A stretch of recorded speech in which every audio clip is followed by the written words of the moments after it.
तो आप जो है अपने अपने घर पे बहुत ही बढ़िया होंगे। जैसे कि इससे पहले जो है प्रीवियस वीडियो आपको जो मिली थी तो उसमें और इस वाली वीडियो में थोड़ा सा गैप हो गया बिकॉज हम थोड़ा बिजी थे और जो है बीच में कुछ प्रॉब्लम्स भी थी, तो इस वजह से वीडियो अपलोड नहीं कर पाए। लेकिन अब कंटिन्यू आपको जो है वीडियो मिलेगी। तो हम जो है आपको क्लास 12 फिजिक्स का एक न्यू टॉपिक जो है पढ़ाने जा रहे हैं चैप्टर का। आज हम जो पढ़ने वाले हैं उस टॉपिक का नाम है टॉर्क। ठीक, अब हम ये समझेंगे पहले कि टॉर्क क्या होता है। ठीक है, तो बहुत ही मजा आने वाला है आपको। अगर आपने अभी तक चैनल को सब्सक्राइब नहीं किया तो आप चैनल को पहले सब्सक्राइब कर दें ताकि जो आने वाली वीडियोस हैं वो आपको जल्द से जल्द मिल जाए। ठीक है, तो स्टार्ट करते हैं class 12 physics chapter first. Welcome to our YouTube channel. देखें यहाँ से क्लास 12 फिजिक्स में आज हम टॉपिक पढ़ रहे हैं, इसका नाम है टॉर्क।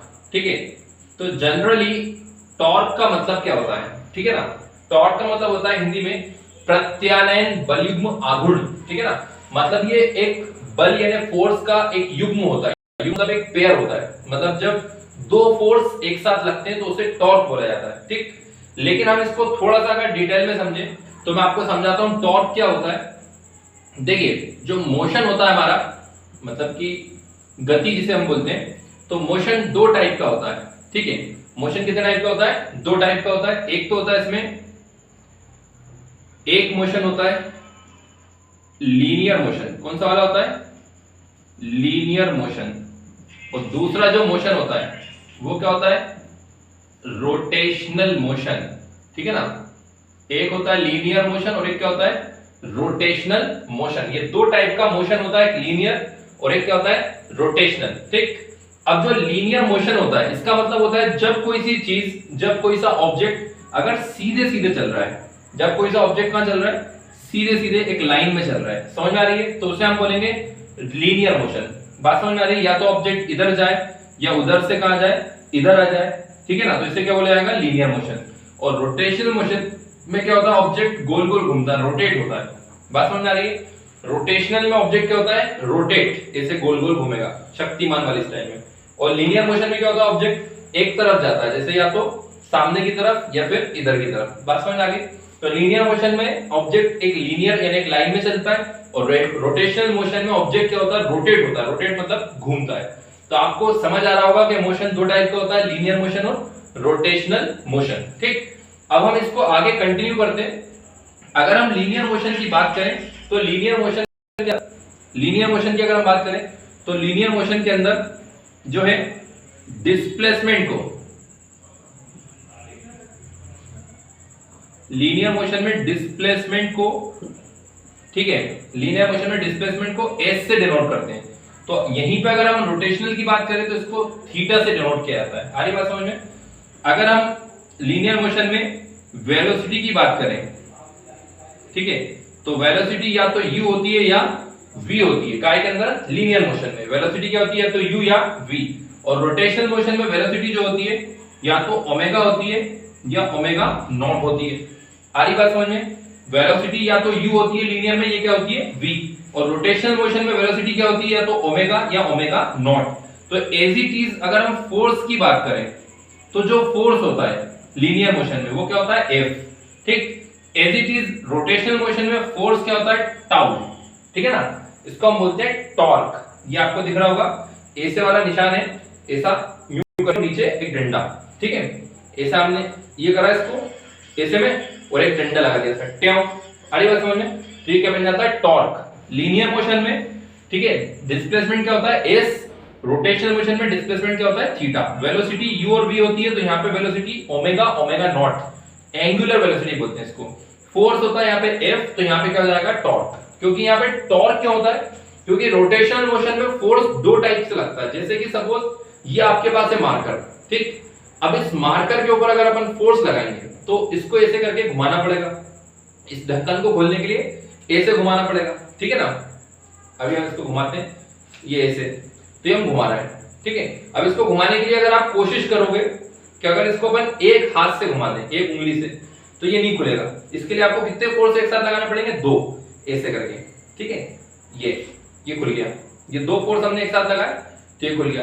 ऐसे अगर हमारे पास कोई सी बॉटल है, अगर हम बॉटल के ढक्कन को फुल टाइट कसा हुआ है, अगर हम एक हाथ से एक उंगली से खोलना चाहे तो नहीं खुलेगा, उसके लिए हमें 2 उंगलियों की जरूरत लगेगी, मतलब सॉरी 2 उंगलियों के से हमें फोर्स लगाना पड़ेगा, तब जाके वो बॉटल का ढक्कन खुलता है। ठीक है, इसके अलावा मान लें कि हमें कोई सा नट खोलना है, सपोज हमारे पास एक नट है। ठीक है, ये नट बना देते हैं हम यहाँ पे, ये ऐसे करके हमने नट बनाया।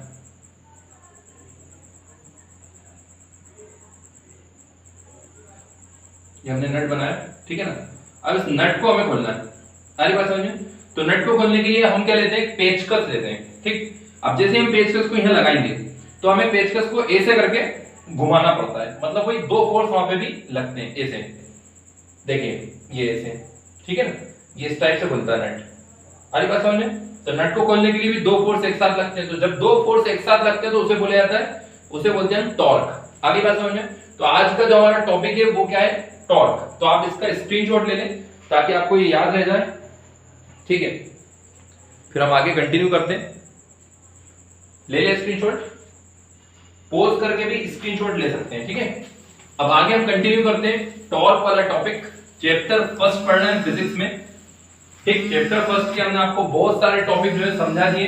अगर आपने नहीं पढ़े तो आप प्रीवियस वीडियोस को शुरुआत से देख सकते हैं, स्टार्टिंग से देख सकते हैं, तो आपको एक एक टॉपिक बहुत ही अच्छे से इजीली समझ आएगा। और अगर कोई प्रॉब्लम हो तो आप कमेंट करके पूछ सकते हैं। ठीक, तो हम कंटिन्यू कर रहे हैं टॉर्क। अब टॉर्क के लिए हम क्या करते हैं, सबसे पहले एक डायग्राम बनाते हैं। यहाँ पे ये डायग्राम है, ठीक है, ये हमने डायग्राम बनाया। ये है यूनिफॉर्म इलेक्ट्रिक फील्ड, है ना। यूनिफॉर्म इलेक्ट्रिक फील्ड क्या होती है, जब मैग्नीट्यूड और डायरेक्शन दोनों सेम डायरेक्शन में, मतलब सेम होता है, मैग्नीट्यूड भी और डायरेक्शन भी, तो उसे बोला जाता है यूनिफॉर्म इलेक्ट्रिक फील्ड। और जब मैग्नीट्यूड और डायरेक्शन अलग अलग होता है तो उसको बोलते हैं नॉन यूनिफॉर्म। ठीक है ना, तो ये कौन सी इलेक्ट्रिक फील्ड है, यूनिफॉर्म। ठीक है, अब इसके बाद अपन ने यहाँ पे ए बी क्या ले लिया, एक इलेक्ट्रिक डायपोल ले लिया। यहाँ पे ए बी क्या ले लिया अपन ने, इलेक्ट्रिक डायपोल। ठीक है, काय से मिलकर बनता है ये, पॉजिटिव चार्ज और नेगेटिव चार्ज से। तो हम चाहे तो चार्ज लिखें, चाहे तो ना लिखें। ठीक है ना, इलेक्ट्रिक डायपोल ले लिया। इसकी डायपोल लेंथ कितनी, यहां से यहां तक ये है 12, और ये हमने रखा है यहाँ पे थीटा एंगल के साथ। कौन से एंगल के साथ रखा है यहाँ पे, थीटा एंगल के साथ, मतलब थीटा एंगल बनाते हुए। ठीक, अब इसके आगे हम क्या करते हैं, इधर से इसको ये मिला देते हैं। ठीक है, यहाँ पे हम पॉइंट को क्या नाम दे देंगे, सी। ठीक है, ये ए बी और ये हो गया सी। ठीक, कोई दिक्कत इतने में, एक बार और हम समझ लेते हैं। यहाँ पे जो है एक हमने यूनिफॉर्म इलेक्ट्रिक फील्ड बनाई। यूनिफॉर्म इलेक्ट्रिक फील्ड को हमने नाम दे दिया ई। ए बी का रख दिया हमने इलेक्ट्रिक डायपोल। इसकी डायपोल लेंथ कितनी है, 12। ये हम पहले पढ़ा चुके हैं आपको इलेक्ट्रिक डायपोल क्या होता है। ठीक है, electric dipole length 12, theta angle के साथ अपन इसको रखा है। ठीक, ये AC क्या है, इसकी परपेंडिकुलर लेंथ है। AC क्या है, परपेंडिकुलर लेंथ। आ रही बात समझ में। इसके अलावा इसके ऊपर एक फोर्स लगता है जो लगता है QE। ठीक है, ये फोर्स किधर लगता है, सामने की तरफ, और एक फोर्स लगता है इधर साइड, क्योंकि फोर्स का डायरेक्शन अपोजिट होता है। फोर्स का डायरेक्शन क्या होता है, अपोजिट होगा। अगर 2 फोर्स एक साथ लग रहा है तो एक का डायरेक्शन उधर है तो दूसरा डायरेक्शन इधर होगा। तो एक का डायरेक्शन हो गया उधर QE और एक का डायरेक्शन हो गया इधर QE। अब आप सोच रहे होंगे कि अपन ने QE क्यों लिखा, है ना। फोर्स को तो F से डिनोट करते हैं, बट अपन ने QE क्यों लिखा, तो मैं आपको बताता हूं। एक फॉर्मूला होता है जो हमने पहले पढ़ाया है, ये भी F E इक्वल में F अपॉन Q, ये होता है। Q का मल्टीप्लाई E में करेंगे तो क्या आएगा, QE, और इधर क्या बचेगा, F। ये Q का मल्टीप्लाई E में कर देंगे तो क्या आएगा, QE, और इधर बचेगा F। तो F की वैल्यू कितनी है, QE, तो इसलिए अपन यहाँ पे QE लिखते हैं। ठीक है, अब इसके आगे हम देखते हैं, इसके आगे हम लिखते हैं, इसके आगे हम कंटिन्यू करते हैं इसको। तो हम लिखते हैं टॉर्क इक्वल में 1 फोर्स इनटू परपेंडिकुलर डिस्टेंस। ये टॉर्क का फॉर्मूला है। टॉर्क इक्वल में 1 force into perpendicular distance. Torque को कैसे नोट करते हैं हम, टाउ से। ये देखा टाउ आपके सामने, 1 फोर्स, इसमें से 1 फोर्स मतलब ये भी QE और ये भी QE, तो दोनों QE में से एक QE हम ले लेंगे, है ना। दोनों QE, तो हम क्या ले लेंगे, एक QE। ठीक, परपेंडिकुलर डिस्टेंस कितनी है इसकी, AC। ये मैंने आपको बताया परपेंडिकुलर होता है, तो परपेंडिकुलर डिस्टेंस क्या हो गई, AC। ठीक, इसको हम नाम दे देंगे इक्वेशन फर्स्ट, कोई दिक्कत। अब इसके आगे हम क्या करते हैं, टाउ इक्वल में QE into AC, equation first हो गई। अब इसके आगे हम लेते हैं ट्राइंगल ABC। कौन सा ट्राइंगल? ABC, ठीक है ना, in triangle ABC, in triangle ABC, ठीक, ट्राइंगल ABC में, अब ट्राइंगल ABC में हम क्या करते हैं देखें ध्यान से, ये जो थीटा है, ठीक है, तो दो कंपोनेंट्स में हम रिजोल्व करेंगे, एक साइन और एक कोस, ठीक। अब आपको मैंने इससे पहले वाली वीडियो में क्लियर किया था कि साइन क्या होता है, जो अलोंग द डायरेक्शन होता है वो क्या होता है, कोस, और जो परपेंडिकुलर होता है वो क्या होता है, साइन, ठीक।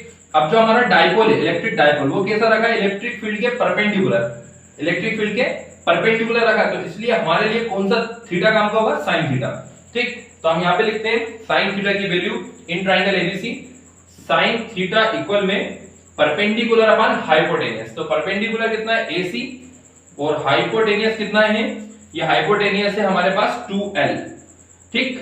अब 2L का मल्टीप्लाई काय में करके sin थीटा में, तो ये आएगा 2L sin थीटा, और इक्वल में क्या बचेगा, AC, ठीक है, 2L का मल्टीप्लाई sin थीटा में, तो 2L sin थीटा इक्वल में AC। अब AC की वैल्यू हम कहां पुट करेंगे, इक्वेशन फर्स्ट में, तो हम लिखेंगे putting the value of AC, putting the value of AC in equation first, ठीक है ना, तो tau equal QE into, tau equal QE into AC की वैल्यू कितनी है भैया, AC की वैल्यू 12 sin थीटा, कितनी है, 2L sin थीटा, ये आ गई AC की वैल्यू, ये AC की वैल्यू 12 sin थीटा, ये कहां पे पुट करनी है, इक्वेशन फर्स्ट में, तो AC की वैल्यू आ गई 12 sin थीटा, ठीक, ये 12 sin थीटा हमने वैल्यू रख दी। अब टाउ इक्वल ये Q और ये 12, ये Q और ये क्या लिखा है 12, इसको मिला के क्या बन जाएगा P, और E sin थीटा, ये ऐसे का ऐसे रहेगा, तो ये इतनी आएगी टॉर्क की वैल्यू, टॉर्क इक्वल में PE sin थीटा, ये होती है टॉर्क की वैल्यू, ठीक है। अगर आपको ये जो टॉपिक समझ आया है तो आप कमेंट करके बताएं, और अगर कोई प्रॉब्लम है तो भी आप कमेंट करके बताएं, ठीक। बाकी इस वीडियो को आप ज्यादा से ज्यादा शेयर करें, अभी आप स्क्रीनशॉट ले लें इसका,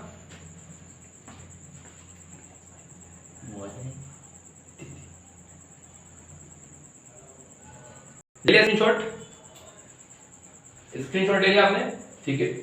हाँ तो स्टूडेंट्स, ये वीडियो आपको कैसी लगी कमेंट करके जरूर बताएं, ठीक है। तो हम मिलते हैं आपसे अगली वीडियो में, इसके आगे वाला टॉपिक लेकर, पोटेंशियल एनर्जी का टॉपिक हम आपको एक्सप्लेन करेंगे, ठीक।